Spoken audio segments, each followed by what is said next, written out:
Welcome to Varalakshmi real estate. ఈరోజు నేను చెప్పబోయే టాపిక్ ఏంటంటే చాలా మంది కూడా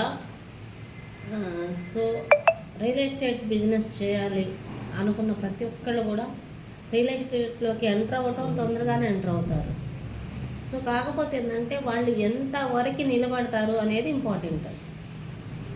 95% నిలబడకుండా డ్రాప్ అవుతారు.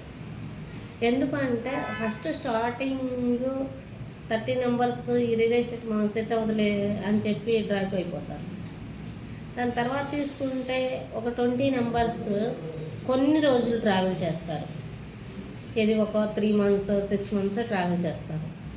దాని తర్వాత తీసుకుంటే మిగతా 45 నెంబర్స్ 35 నెంబర్స్ ఎవరైతే ఉన్నారో వీళ్ళు ఏం చేస్తారంటే ఒక 6 నెలలు ఒక 1 ఇయర్ చూస్తారు. చూసి దాని తర్వాత ఈ 1 ఇయర్లో మనం ఏం చేసాము, ఏం కాదు ఈ 1 ఇయర్లో చేయలేదు ఇంకేం చేస్తాం మనం అని 1 ఇయర్కే డ్రాప్ అయిపోతారు.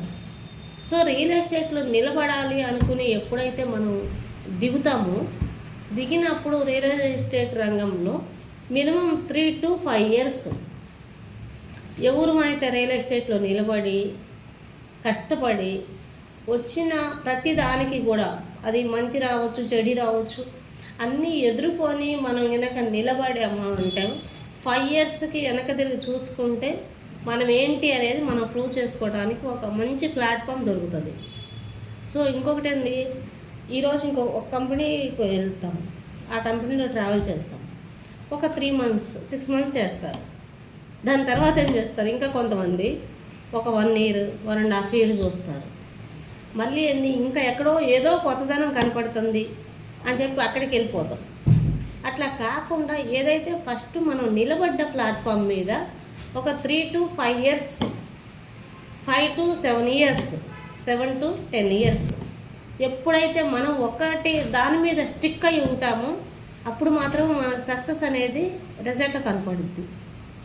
ఇప్పుడు నేను చెప్పబోయేది ఏంటంటే, నేను ఒకటే ప్లాట్ఫామ్ మీద 10 years నుంచి ట్రావెల్ చేస్తున్నాను. ఈ 10 years నుంచి మనం ఎవరైతే మాట్లాడుతున్నామో, మనం ఎవరినైతే కస్టమర్లను కలుస్తున్నామో, మనతో పాటు లీడర్స్ మనతో వచ్చి జాయిన్ అయ్యి మనతో జర్నీ చేస్తున్నారు. అందరం కూడా హ్యాపీగా సక్సెస్ అయ్యి 2 yearsలో నేను ఆల్మోస్ట్ 1 crore క్రాస్ అయ్యాను. అంటే 2 yearsలో 1 crore క్రాస్ అయ్యాను అంటే నేను పడ్డ హార్డ్ వర్క్ అట్లాగే ఉంటుంది. ఇంకోటి ఏంటంటే మైండ్లో ఫస్ట్ మనం ఒకటే ఉండాలి, ఒక కంపెనీని స్టిక్ అయి ట్రావెల్ చేయాలి అనేది నా ఇంటెన్షన్. ఎప్పుడు కూడా రియల్ ఎస్టేట్లోకి వచ్చిన తర్వాత ఎమ్మటే డ్రాప్ అవ్వద్దండి.